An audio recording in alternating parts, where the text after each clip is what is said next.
Okay, hello, and yes, I'm so excited and I thrilled. see you're taking last week's lesson. Yeah, I am. Yeah, no, I'm excited and thrilled because it's another After Movie Diner episode, and it's wonderful. Here we are in the shadow of the awesome Empire State Building. Here on 33rd Street in Smashburger. We have made a return odyssey to. Well, it was an odyssey. It's like a block and a half.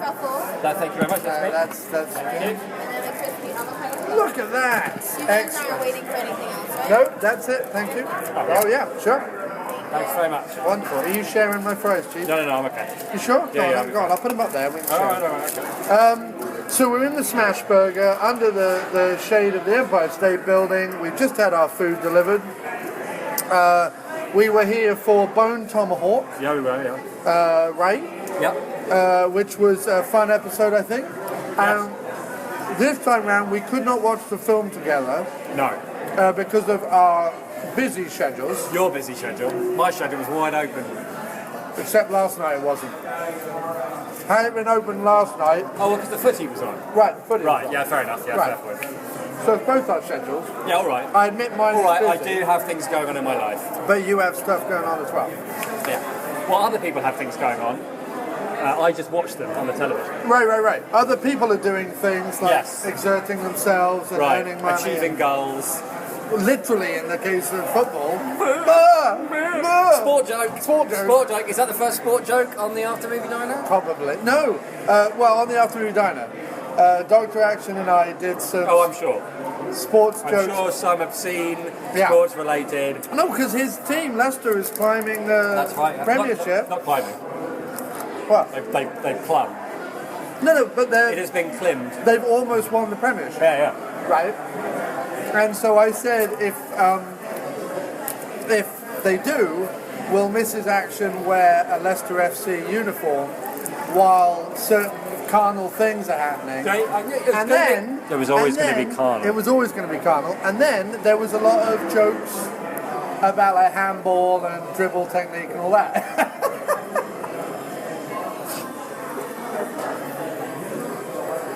So anyway, First sport joke on the diner. it's second week Second week. of our sleazy Spader springtime. It is.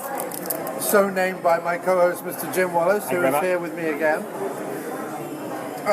Just tell the listeners before we get into what movie we're doing, what we're eating, because I know that they do hang on our every word as to what I'm we're eating ordering. a mushroom Swiss and truffle mayonnaise grilled chicken sandwich. And I am eating a crispy chicken avocado club minus the tomatoes.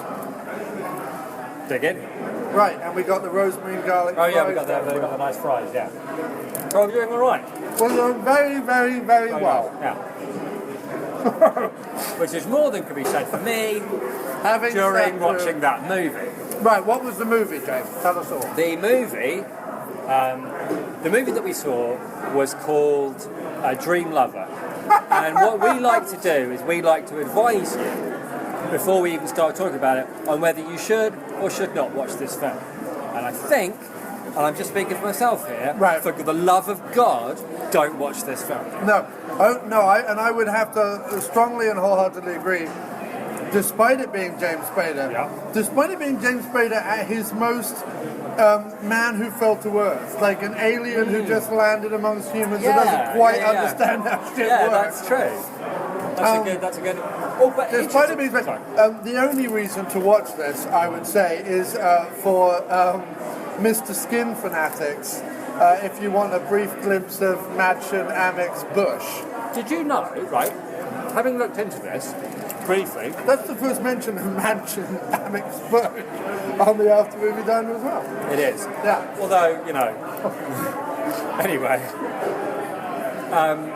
two interesting things I found out just from looking it up online. Right. One is that this movie is described as an erotic thriller, which Right. I feel like is lying on two counts. Right? Right. Because, yeah, all right, there's a boob scene that lasts like a minute or two in the middle of it, but that's it. Right. I would think an And erotic boob. thriller, And but I boob. would think erotic thriller, minimum 3 boob scenes. Minimum. Yeah. Well, I would say there's two sexual scenes towards the beginning. That's about it. But it's not erotic. No. And it's definitely not. I mean, we're not talking like Sliver, Basic Instinct, Fatal Attraction. We're not talking that. Right. An erotic, what I'd expect from erotic thriller. Right. Another thing I found out, and this interests me very much, because I've long suspected that Roger Ebert doesn't know what the fuck he's talking about. He doesn't. He thought this was a good film. Right. 3 out of 4. So For him, the ending let it down. the ending is bonkers. The ending is. But the ending is the only reason for the entire movie to exist. Right. Yeah. Everything. Once you've seen the ending, you realise, oh, the reason everybody's awful, the reason Spader's like, some kind of mad, sleazy alien, it's all for this ending. Right. We're talking about a movie where there's a character. There's a moment in the film where you're supposed to suspect who Major Nambick is having an affair with. And you're supposed to go, oh, it's bound to be that loudmouth mate of Spader's because he's really annoying and I don't like him. Now, for that moment to work, that means this guy has made a movie where for a good hour there's a character who's deliberately annoying and unwatchable. Right. And you have to sit through that to get to some moment where you go, no, it's probably that annoying bloke that I don't like. Who makes a movie like that? Don't know. Also, interestingly, the column... Oh, by the way, because it is 30 years old this week, Roger Ebert hated Brain Candy and loved this movie. If I've loathed Roger Ebert as a critic, like as a human being, I watched that documentary and blah blah blah blah blah. But as a critic, in fact, even in the documentary, it came across like an arse, like a massive arse. Even after he lost his face. Anyway. As a critic, though, I've always hated Roger Ebert. He's always on the wrong side of history. Yeah. Like any movie that's going to become a cult movie, he's like, no, fucking hated it. 20 years later, everyone's like, it's the best movie ever. I'm pretty sure he hated, like, John Carpenter's The Thing. I'm pretty sure, like, he fucking hated that or whatever. Yeah. I know he hates Dawn and Day of the Dead. Oh. But anyway, enough about Roger, now he's dead, Ebert. Let's go back to Dream Lover. So, well, okay, let's just... Right. Now we've got out of the way the fact that it's abysmal. I would say it's interestingly abysmal. The ending, anyway. that's what puzzled me about Ebert. It's like, the ending was weird, and I get the idea. So, look. No, the ending was frustratingly mental. No, I didn't mind the ending. No, it was awful. Anyway, carry on. Right,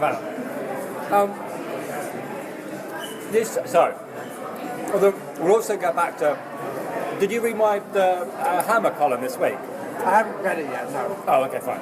Well, the Hammer column this week has interesting parallels to this movie because the Hammer column is all about what happens if you let the son of the boss make a movie, right? The answer is you get a really terrible movie. Right. And this bloke is the son of Eli Kazan. Right. And the movie's so obviously written, just like the Hammer one, by a rich, privileged, idiot, that it's embarrassing. Particularly the opening 5 minutes is one of the most embarrassing. Like that woman's talking to James Spader, like, I had to divorce you because you slapped me that one time, but whoever marries you, it was so weird that scene. Whoever marries you is going to be the luckiest woman in the world. This is outside the divorce court, and all anybody's talking about is how great James Spader is. Cut to James Spader around the table with his arsehole friends. Yeah. Right? All of whom is saying, you're so great, you're so wonderful, wow, you're so handsome, women are going to fall over their feet. And they're all awful, braying idiots. And there's even a shot where the next table over looks at them like, God, what a table of annoying, braying idiots. And the loudest braying idiot goes, I'm so sorry, and makes some weak joke, probably to do with his knob. Where's Larry Miller, to be fair? Right. And I kind of like Larry Miller. I do, but it's an awful part. Stuff. Oh, yeah. It's a terrible part. And he's barely in it, to be fair, as well. So, all that is true. The other thing that is, I would say, the most annoying thing about the movie, and I think it's touching on what you're talking about, like the way it's written, because the entire mystery, of which there is none, right? But the entire mystery hinges on Spader and Amick acting like no two humans would or have ever acted in the history of humanity. Yeah. By basically wandering around like glazed eyes aliens that have been put in to like a Norman Pinter play or something. God, act like I would love to see a Norman Pinter play. act like Hello! Oh dear. oh no, you know what I mean. Harold Pinter. You're talking about a cross between Harold Pinter and Norman Mailer. Yeah. Where one bloke's on stage saying nothing, but really menacing, and the other bloke won't stop talking, and eventually gets punched in the face. Right, yeah. Basically. Punches himself in the face, and that is a Norman Pinter play. That's what this movie was. No, what I mean is, they were dropped into a scenario where some massive overlord alien, probably shaped like a snot, Right. went, act out human marriage for me. And they kind of just wandered around, not quite knowing what a human marriage consisted It was like Breakfast at Tiffany's for psychopaths. Right. Because the whole Holly Golightly changing her name, moving away from the small town, coming to America and falling in love, that was all in the movie, except everybody involved was a psychopath. Yeah. And you're right, nobody acts like that. And the most egregious part of the whole movie, because look, I get the idea. It was all about that ending. That ending and was all about building up to that, right? And it wasn't like the neatest idea. No. And I failed to understand why a guy. No, the movie. Yeah, we're fine. yeah. All right, where we're from? London. Originally. We live here though. You live here? Yeah. We're New Yorkers now. You're New Yorkers. Yeah, we are. Proper New Yorkers. I've lived here 9 years. 9 years? You still get that accent. We only Get rid of it. I love it. we're not going to get rid of that. Never. Not ever. No. Always where you come from. Yeah, thanks, man. Yeah, man. I love the English culture. Man. That's very kind of you. Thank you. I honestly wish I was able to go there and actually learn the proper way of speaking English. You're fine. You're doing Speaking fine. English, I know. It could be better. Yeah, all right. It depends where you go as Yeah. well. Yeah. You know. I love the accent, man. I'm like, oh my god. That's very kind. Thank you, sir. Hey, you guys are the best, man. You guys Thanks very are the much. best. Thank you. Thank you. Enjoy. Thanks very much, man. Well, Thank you. Bizarre. So, what was I saying? No. Let's chat over. The whole movie, Right. but forget the ending. The whole movie is based on the principle of that. How do we extend and accentuate the paranoia one feels in a relationship, right? Only let's up the stakes and let's make this a relationship in which the two people are married and have children, right? So She is playing as well with the whole being married, having children thing. Yeah. In terms of like getting his cash, which is what it's all about. She's playing a long old game. oh yeah, long She okay. could have. He didn't even know what she was doing with her credit card. Right. So presumably she could have scarpered with all of his cash Right. so long ago. Right, not only that, but how old, like, they have one kid, right? Then Right. they have a second kid. Right. But once they've had one kid, Yeah. right? Yeah.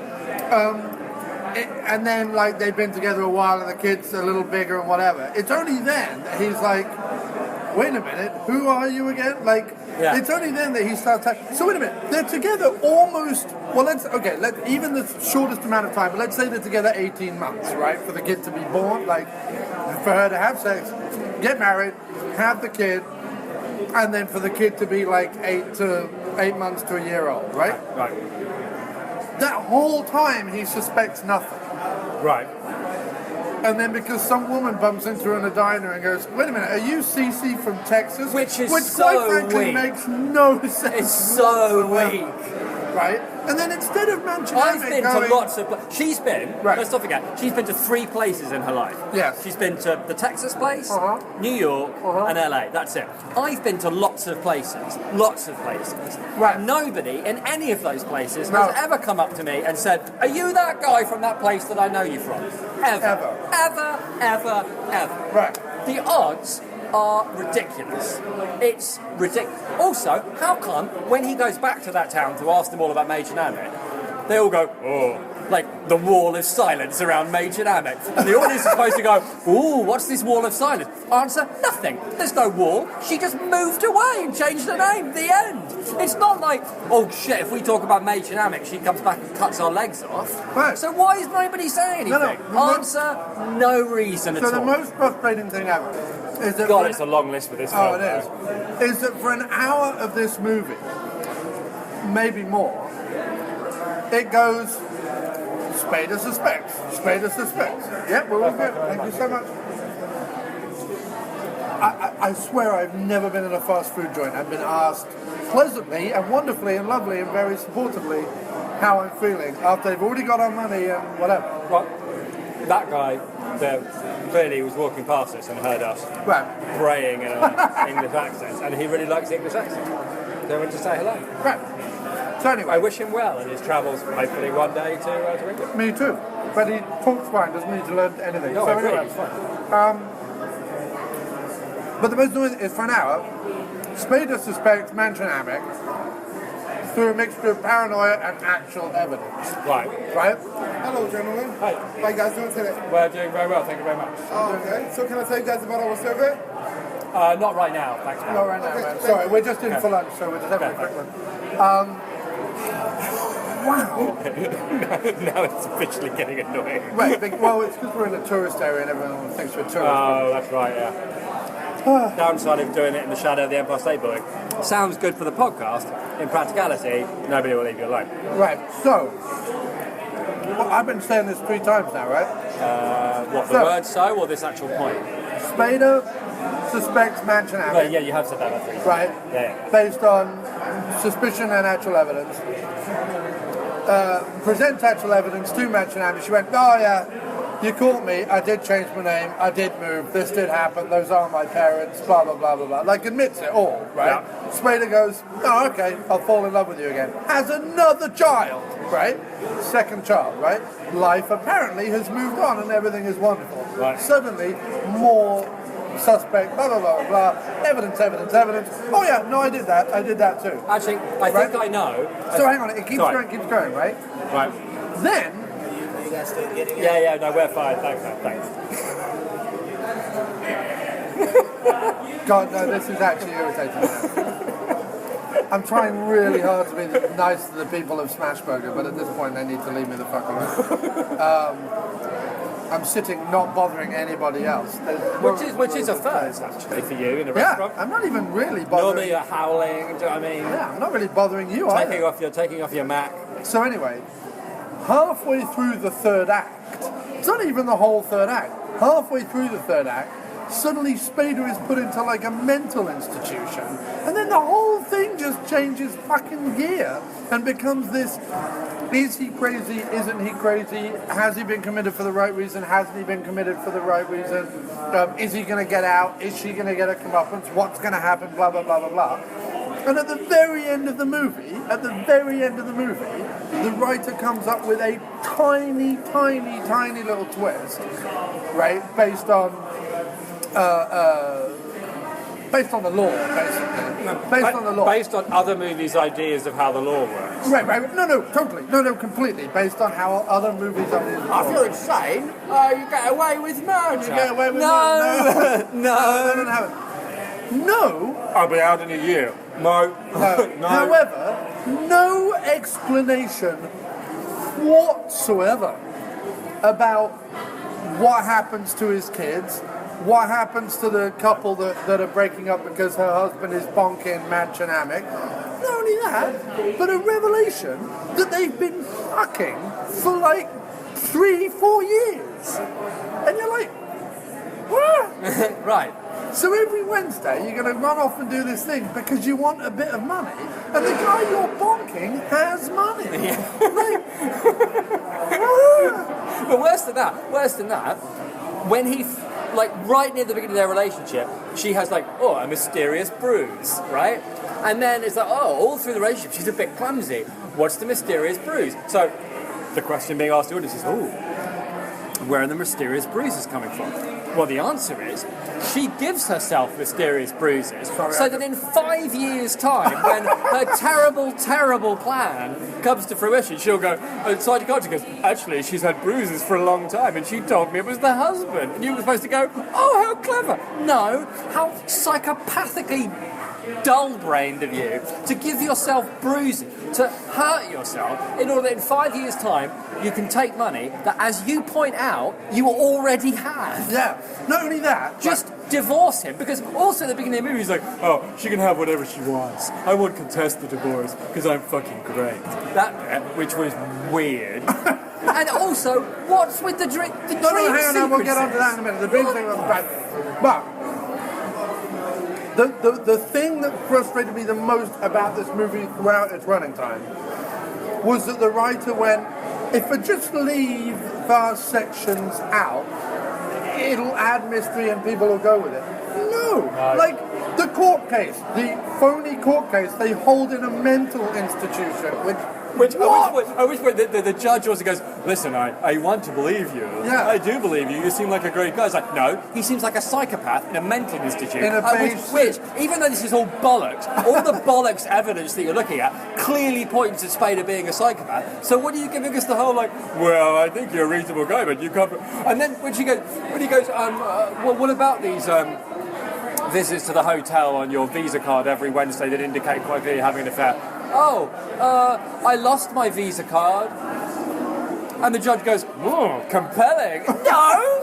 That's not even that was going to be her plan, by the way, when they find out about the hotel, which clearly, he was supposed to find out about. Her defense was, oh, I lost my Visa card. And somebody must have not only stolen it, but kept going to the same hotel every Wednesday. Because it was so bad. And you know what's worse? This guy... Is there any lawyer worth their salt would have hired an investigator who in 30 seconds would have gone her? Yeah. I hadn't even thought about that. You're right. Instead of having a lawyer that went, every time James Spader went, no, that's not what happened, the lawyer went, oh, keep quiet, stay calm. Paul Donna from The West Wing, who played the temp, right? Oh, hi, yeah, I'm a temp. Were you hired by the wife to pretend to be her friend at a wedding? Yes. Did she laugh about how she was pulling the wool over Spader's eyes? Yes. Case dismissed. Right? No. Probably don't bother. Spades. So let's move on to the next section, which is these dream sequences. Oh my Jesus. Where he is at some circus, some crazy The only good bit of the entire movie was that opening shot of the wheel going around, which was lovely. Yeah. It was a lovely, lovely shot. It's a bit long, I thought. It was actually a bit long, you're right. So... Oh. The dream... Thanks, man. Thank you. Cheers. The dream sequences where he's harassed by clowns. A clown. And then goes into some sort of pick your dream woman, big tent thing with a big fat lady carnival barker type. Yeah. He's a real feminist, this guy as well. Yeah. Real feminist. And then the twist at the end is you should have stayed married to your ex-wife. Even though it wasn't his decision to divorce her. So how's that helpful? It was, yeah, you're right. There was supposed to be a twist in the dream, because it was like, oh, we're not going to reveal her face. Is it Maid Shanamic? No, it's not. It's the other one because you should have stayed with her. Well, you're right, but she divorced me. So how's that helpful, subconscious? Not only that, right? Sorry, I'll get back to you in a minute. Not only that, but the only thing... The story of this movie, by the way, is not only that, but...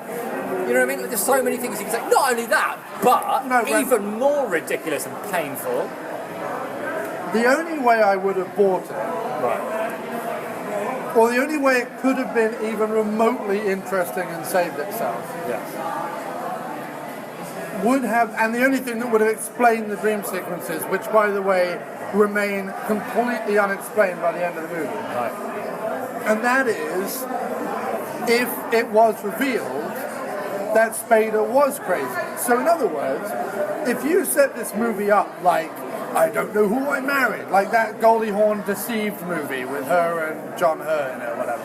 I don't know that one. Okay, well anyway.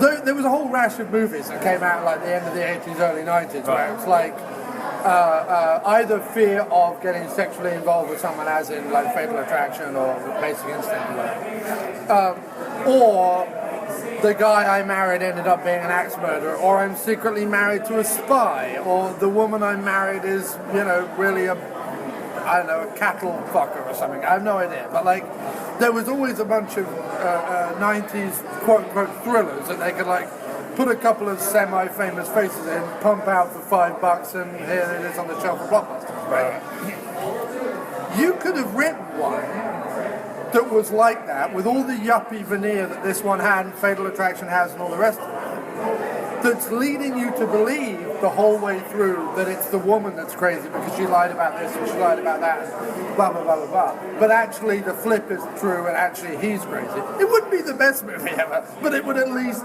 have looked at the other movies and gone, I have an idea based on this that could possibly yield something interesting. And Spader was playing it bananas throughout the movie. Oh yes, please. Yeah, thank you. Spader was playing it bananas throughout the whole movie, so it would have totally sold into that. He's having crazy dreams. He is a bit like violent and reactionary and paranoid. Like you could have, and I think maybe the movie was attempting that, like in its second layer, if it had any layers at all. Oh, I think layers is a strong word. But you know what I'm saying, though, right? But instead... Torn tinfoil? Instead, I'm not going to take my antipsychotic medication. In fact, I'm going to give it to the guy next to me who seems perfectly happy to be in the mental institution.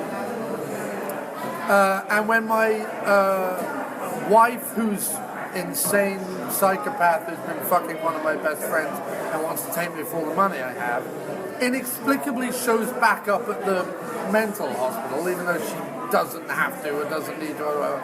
She could divorce his ass and just, like, if he's been committed, right, and as far in the eyes of the law is guilty of like horrible wife beating for 3 straight years or whatever. Yeah, also that's not insanity. Right. Like all she's proved is that he beats her on a regular basis because he's paranoid about her cheating on him. That's not insanity. That's like, I beat her because she's an alien leader from Alpha Centauri, and if she looks at me for too long, my knees glow. Like that's insanity. Right, but not insanity. Jails are full of men who beat up their wives because they were cheating on them, even when they weren't. Right. They go to jail. They don't like commit them to a country club mental institution where because it's like, oh well, the only way a man would beat what they're saying is they're basically saying the only reason men beat women is because the women drive them crazy. Right. So basically it's okay. Right. And we'll just we understand, have a comfy seat in a lunatic asylum, we'll give you some medication to keep you calm because you might marry somebody else and start beating them. And who's paying for that? It's written. So anyway, I had my point about the ending, but carry on. Okay, but just quickly, I'm saying it ties in again. Right. Not only to like the rich, I've got no idea about real life, I'm a rich idiot thing. Right. But because he's the son of a Hollywood, screenwriter, director, and he's lived in Hollywood his whole life, all he knows is like the movie's conceptions of things. Right. So things like, the insanity defense, that means you can, get away with murdering somebody. So what if a woman drove you insane? And then you were able to murder her to get you away. That's the fucking thing of the movie. But it doesn't work because you don't get committed. It doesn't. You just know what I mean? Like it's just. It's based on somebody who doesn't know anything about real life. Right. And only knows about how movies think about real life. Writing a movie, intending to illustrate real life, but it's not. It's utterly empty bollocks. And Roger Ebert, whatever he said throughout his life, should be utterly and thoroughly ashamed of himself for thinking that this had any kind of merit. Right. I agree completely. The ending is basically that James Spader strangles his wife while saying to her, the fundamental flaw in your problem about having me committed, right? Which, by the way, she couldn't in any way guarantee was actually going to happen. It just happened by chance. Right. But the fundamental flaw is that if I kill you, I get away with it. No. No. Right? No. Many, many times, no. But not only that, but like I said, when it ends, if you're at all invested in the movie, you're like, So what happens to his business? What happens to his kids? What happens to all the protagonists within the movie? Like, what does any of this amount to? Nothing. Nothing. Less than nothing. Basically, James Spader's vacant alien face. And there was also the thing about, like, oh, whose kids are they? And did she even have the second kid? Because there was a thing about bloke going, oh, she's recovered her figure mighty quick, given that she had that second kid so recently. And you're meant to go, oh, does that mean she's, like, bought a child or stolen one? Or I don't know. Like, my problem was, if I had to nail down how I think the movie could have been better, the movie could have been better if there was some reason that there really was something behind all these crazy things that she was doing. That there was some kind of a plan. Because the plan ended up being, I'm going to run away with another guy with a bunch of money. Which, to as you New point Zealand, out of all places. Yeah, but it's like, as you point out, you're already with another guy with a bunch of money. And the other bloke's just like an annoying, nothing dullard. It doesn't she's in love or anything. In fact, hang on a second. She could have lots of money and live a fantastic life just being married to James Spader. Right. Like at the beginning of the movie, he's madly in love with her. Gives her credit cards, has children with her. And she gets to live in a penthouse She apartment. even says to him, oh, despite everything, I really do love you. So it's all horribly pointless. And the thing is, it's not just that it's horribly pointless. Plenty of horribly pointless movies have been made. And it's not just that it's utterly ridiculous. Plenty of utterly ridiculous movies have been made. It's just, you're made to care to a tiny extent about what the fuck is going on. And what's the mystery? Like, what is it with her? What's going on? Right. And there's nothing to it at all. But that's what I mean. Throughout the movie, there's no genius plan. No. There's no, like, where she began, she began the bruises. None of it. Also, at the very end, Spader goes, oh yeah, you must have got the idea from Jeff in Texas. And I'm like, that was a line of dialogue a long time ago. I even forgot about having Jeff committed. I don't know if his name was Jeff, but when he showed up, didn't Bud the hillbilly who she'd been nailing back. Oh, the to White Texas. Snake guitarist. The guy. The guy who was I don't think he would be the White Snake. He'd be like the reserve White Snake. The roadie, the White Snake roadie. Yeah, the White Snake roadie. He would change the strings and sullenly walk on stage with a new guitar, being like, I could do this, and then go off and slit his wrists or something. Right. So anyway, that guy, who had incredibly important work to get off, so he could only he walked out of his own business, just out into the street, to go down off the and street, do more work. to go off and do Whatever. what exactly? So, and he knew exactly where her parents lived and everything. So anyway, but yeah, she told her parents he worked for the CIA. Yeah, which again, how does that tie in when he gets committed? Oh, what happened to that husband of yours at the CIA? Oh, I had him committed and took all his money and went to New Zealand. Okay. But that was all weird too, because again, it's like, well, the parents are going to, and then they just turn up at the door, that's it, the end. There's no mystery, there's no like, oh, maybe she gets it from the parents. There's nothing there. But that, literally but that was the funniest thing, was that the parents are sat in the room like bitching at each other and arguing with each other and go, no, say this and say that, like they're really horrible people.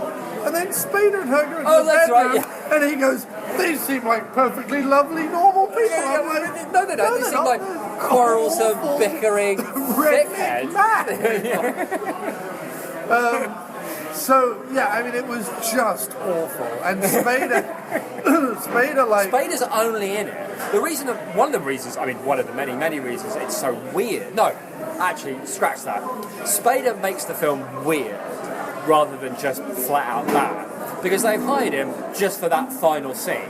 Because they want somebody who looks like he used to be, a straight-laced guy, but now he's gone crazy. But that means you get Spader for the whole film, which means he, like you say, he could be a psychopathic alien. Yeah, he looks like a guy. I'm a happy-go-lucky architect with everything I could possibly wish for. Then don't cast Spader. Right.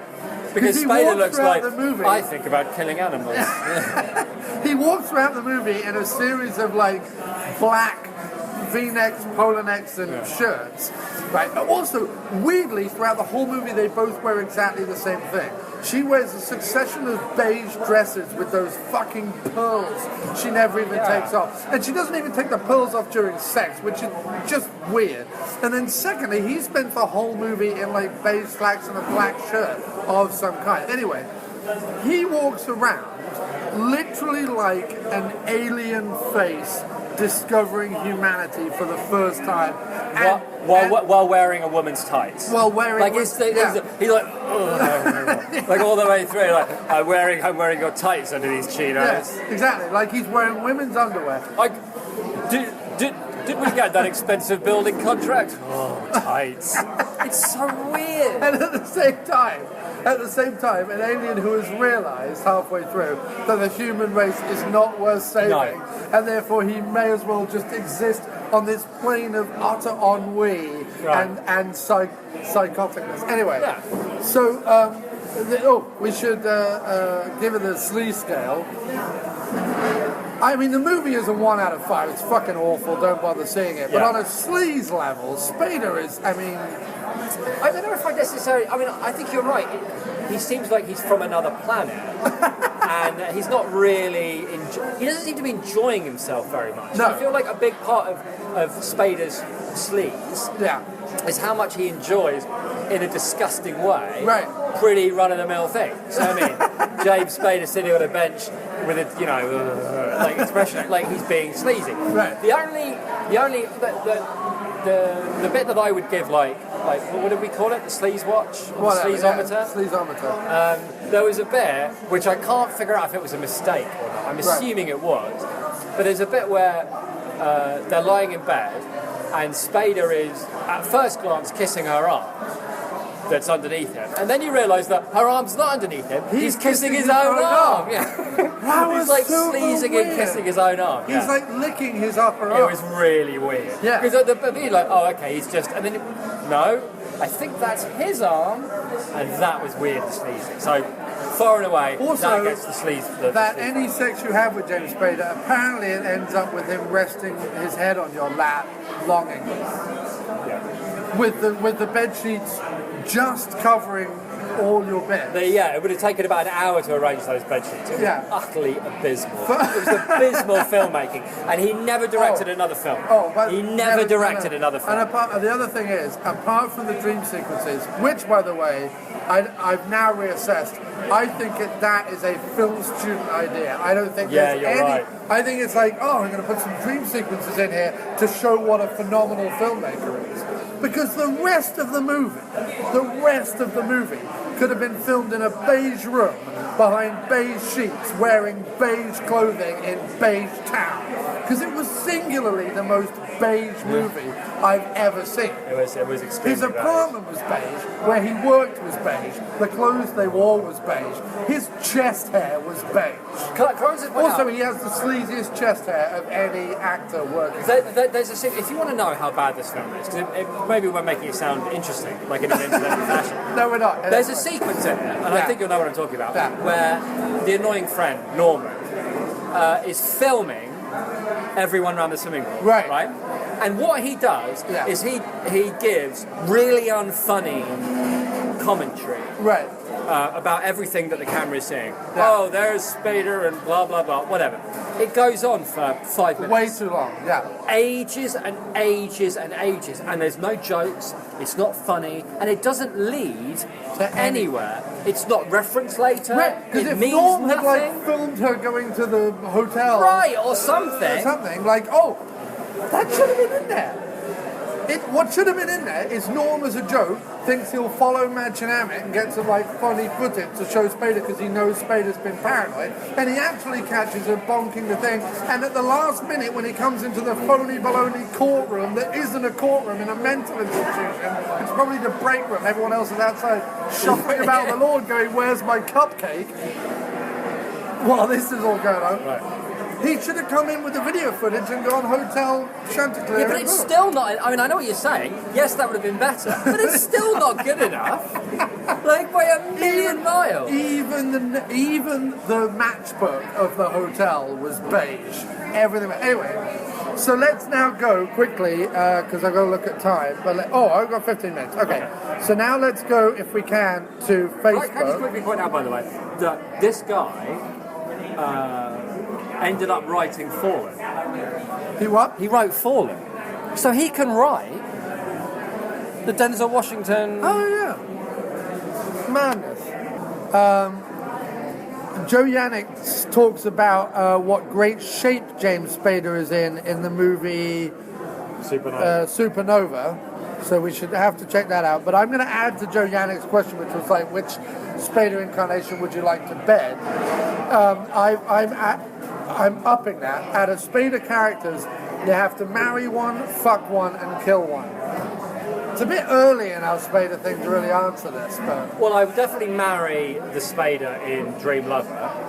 And what I would do is I would not drive him insane. I would just be married to him and live as a really, really rich person forever. Okay, good. That's what I would do. Yeah. And kill... what did we watch last? What was the one last week? It was... For Jack's Back.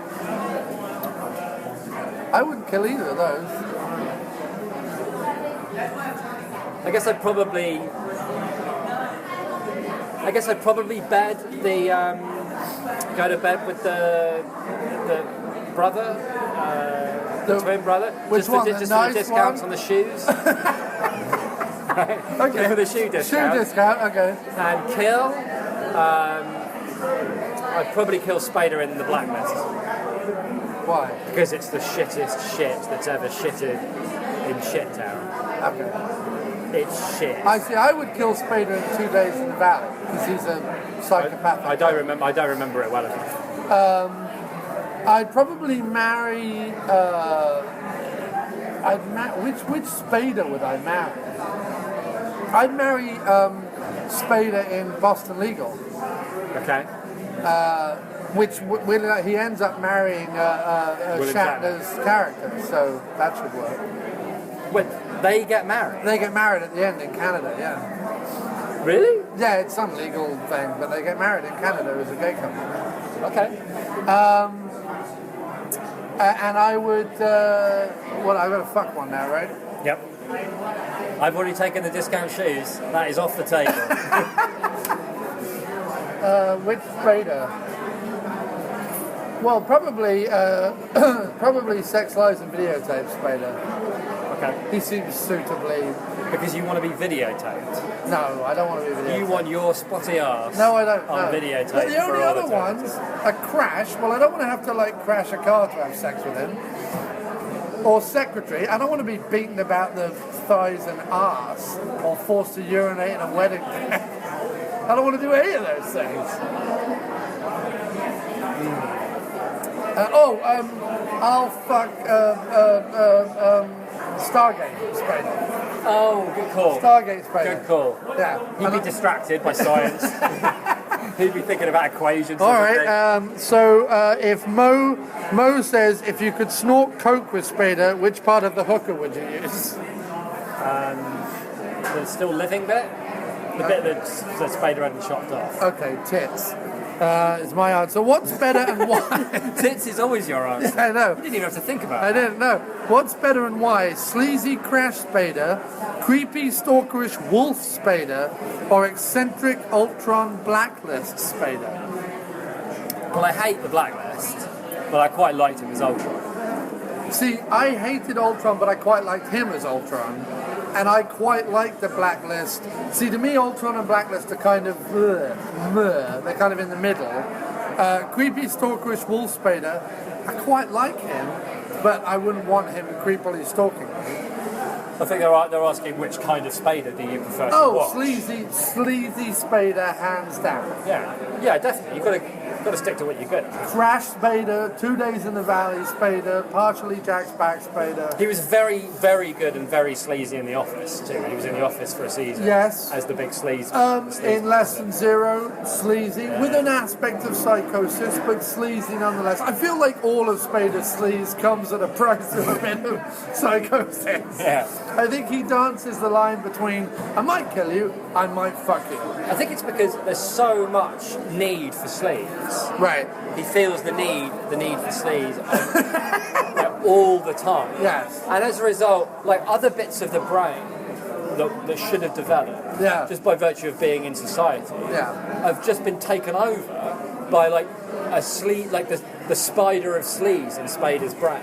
Yeah. Do you know what I mean? It's growing bigger and bigger with every passing day. And he's probably forgotten how to count.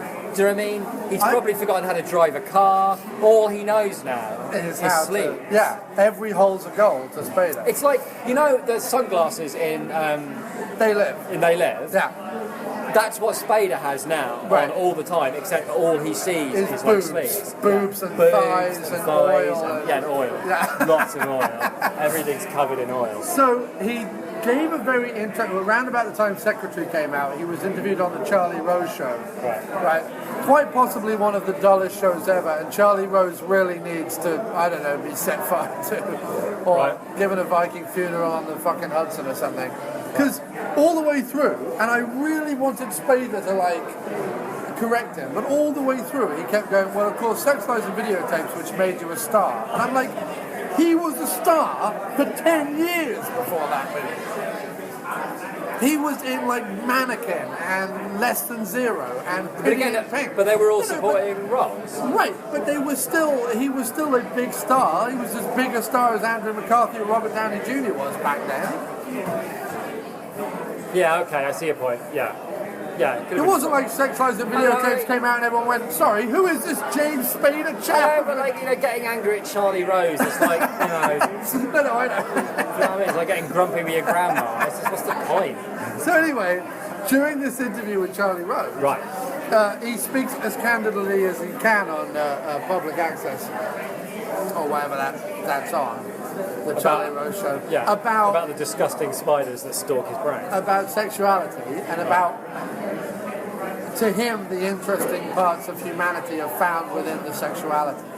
And then there's a recent one where he was talking with Colbert on the Tonight Show, whatever that one is, that he now does, where Colbert openly says, like, what do you feel about your eccentric persona that people think about you, and they think about like the sleaziness and the eccentricity and blah blah blah, and he was perfectly happy with it. And he made a lot of like hints and comments that his brain is filled with the sorts of, you know, demonic fantasies that one would imagine.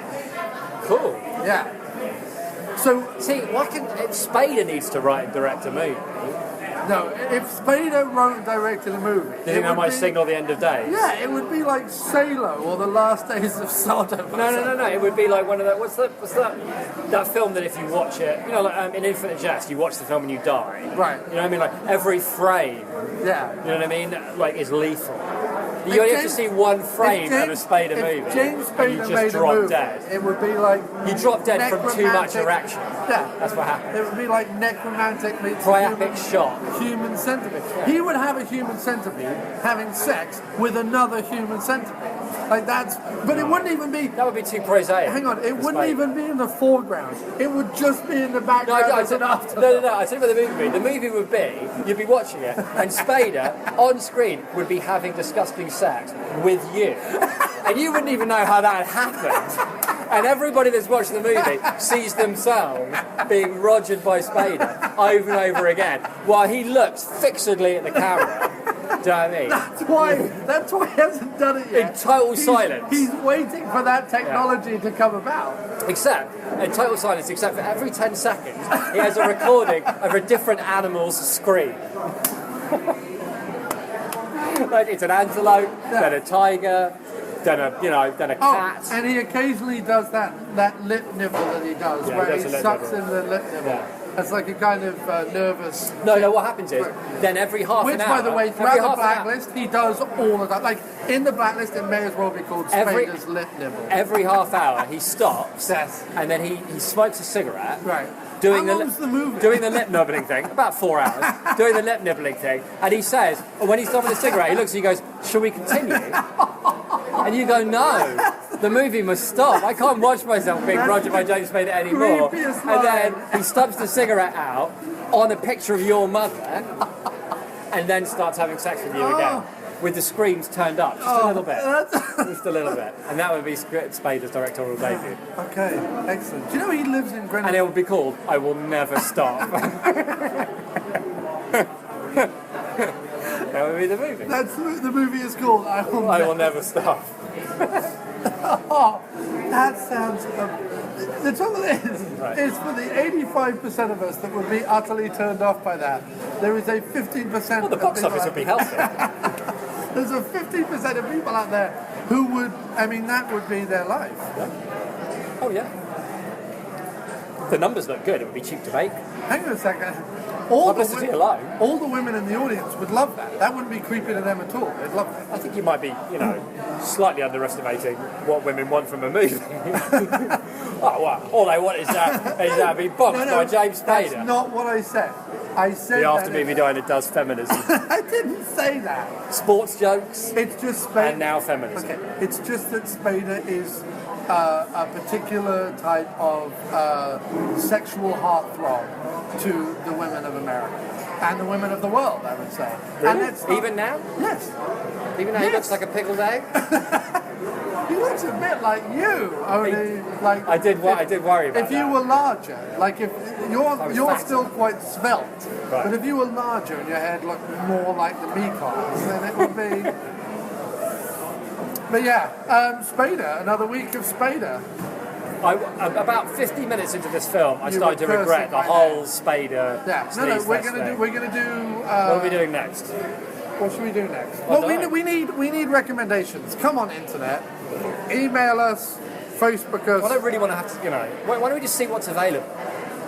Is there anything else on Amazon Prime? Not for free, but we can rent some. Yes. Oh no, there is one more for free. I think I think there's one on Crack. Let me look at Crackle too. there I isn't. think- I look. Yeah, you sure Alien Hunter isn't on there? I didn't find it. I looked up James Spader and it returned no results.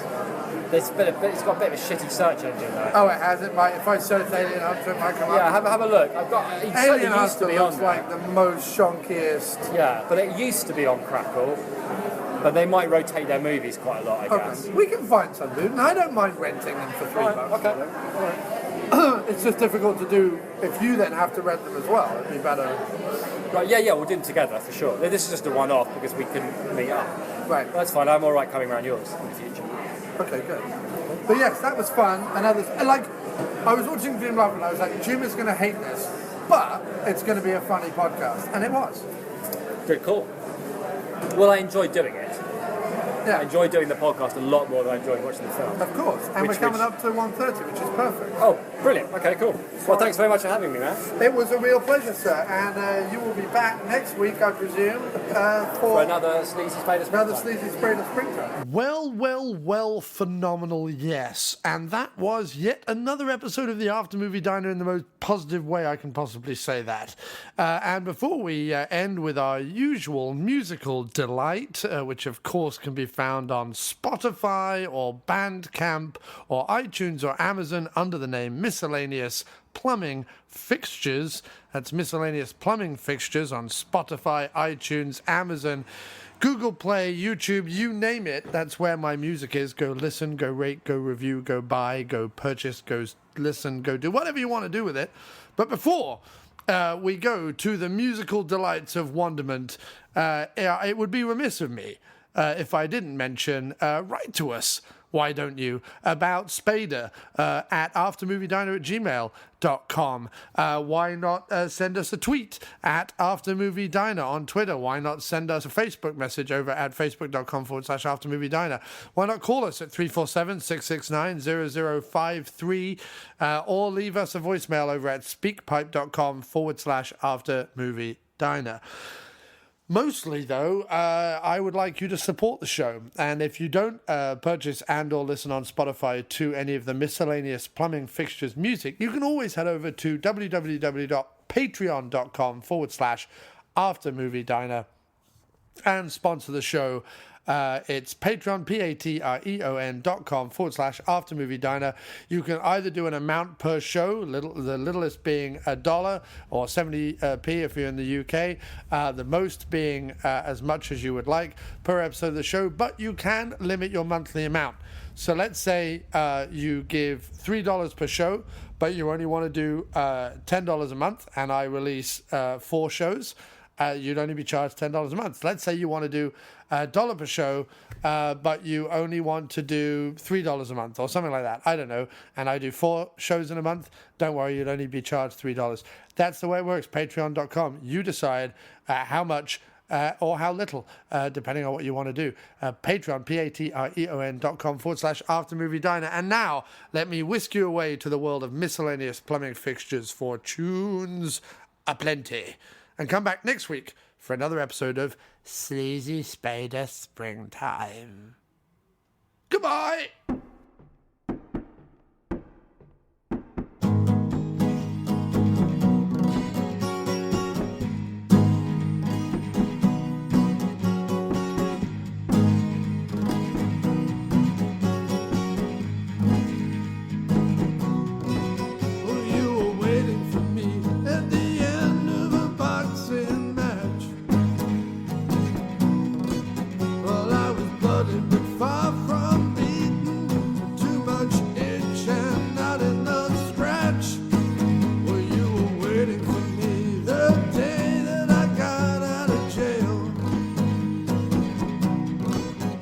Road you